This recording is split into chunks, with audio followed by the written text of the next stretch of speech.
melakukan rapat atau briefing di mana saya menggunakan kesempatan yang baik ini dalam kunjungan pertama ke Kementerian PUPR yang tentunya sekarang sudah menjadi Kementerian PU karena perumahan dan kawasan permukiman menjadi satu kementerian baru. Saya ingin mengenal lebih dekat para pejabat teras, sekaligus saya tadi mendengarkan penjelasan sebagai gambaran umum, sebagai baseline awal dari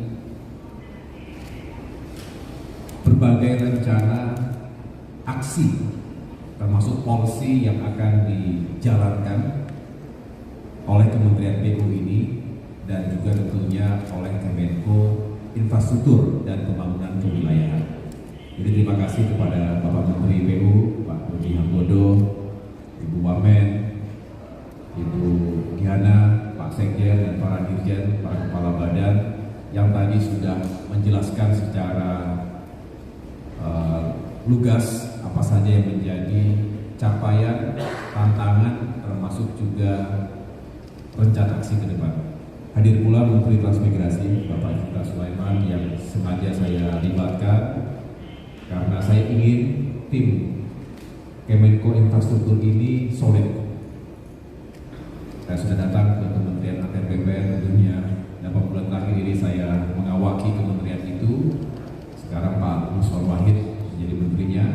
Lalu dalam waktu dekat tentu saya akan secara khusus juga datang ke Kementerian Perumahan dan Kawasan Permukiman, Pak Marwara Sirait menterinya, dan tentunya ke Kementerian Perhubungan yang dipimpin oleh Pak Menteri Budi saat ini.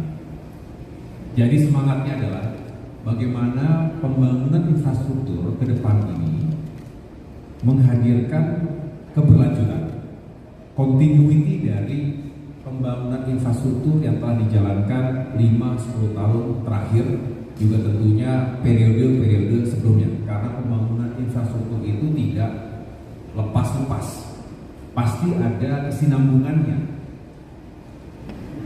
Dan ini penting karena kalau pembangunan infrastrukturnya seperti terjadi disconnection antara satu pemerintahan dengan pemerintahan berikutnya, rasanya tidak efektif, tidak efisien, dan nilainya jadi tidak maksimal.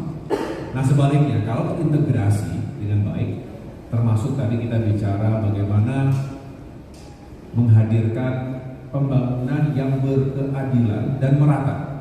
Kita tahu tidak semua wilayah Indonesia sudah terbangun dengan sangat optimal. Kalau Jawa misalnya sudah jauh lebih advance, lebih terhubung satu sama lain. Tetapi wilayah-wilayah di pulau-pulau lainnya masih cukup banyak tantangan, bahkan ada yang tertinggal. Disinilah semangat bagaimana konektivitas, integrasi, dan pembangunan yang merata tadi bisa mengurangi gap antara wilayah yang sudah lebih maju ekonominya dengan yang masih tertinggal. Terkait dengan permukiman, kawasan-kawasan yang juga harus disiapkan kebutuhan infrastruktur dasarnya, termasuk juga kita berharap sumber daya air ini benar-benar bisa optimal, bukan hanya memberikan dukungan penuh pada sektor pertanian, tapi juga industri dan lain sebagainya, baik yang sifatnya padat karya, dan juga kita terus memodernisasi infrastruktur sehingga semakin cerdas. Ini semua harus diorkestrasi dengan baik.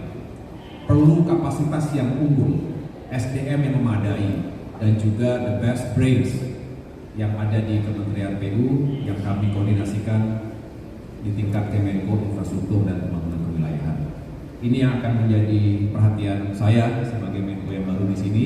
Saya terus ingin memahami permasalahan, ingin belajar cepat, ingin belajar masalah, dan turun langsung ke lapangan sehingga memberikan pemahaman yang utuh. Selebihnya kita tahu bahwa permasalahan-permasalahan lain itu terkait dengan dukungan anggaran yang juga selalu berkompetisi dengan tugas-tugas atau prioritas-prioritas lainnya untuk Indonesia. Itu sangat kami sadari, oleh karena itu kami juga terus mencari skema terbaik, termasuk kerjasama antara pemerintah dengan private sectors, dengan badan usaha lainnya. Jadi tidak semua membebani fiskal atau APBN kita, tapi juga ada sumber-sumber pendanaan infrastruktur yang juga legit, credible, dan sustainable. Akhirnya pembangunan juga harus bukan hanya berkeadilan untuk manusia, tapi juga untuk lingkungan hidup kita, untuk bumi kita. Oleh karena itu, dengan semangat kita menuju net zero emission, juga menghadirkan berbagai terobosan untuk bumi yang nyaman buat kita, maka diharapkan Kementerian PU termasuk juga Kemenko Infrastruktur ini juga selalu hadir dengan berbagai pemikiran dan strategis di mana menyeimbangkan antara pertumbuhan ekonomi, pembangunan infrastruktur dengan upaya melestarikan lingkungan hidup kita. Demikian yang dapat saya sampaikan.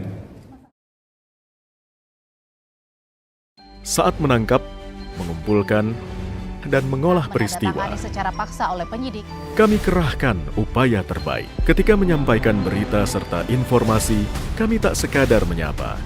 Ada referensi, aspirasi, juga inspirasi yang menjadi misi. Sapa Indonesia di Kompas TV. Independen, terpercaya.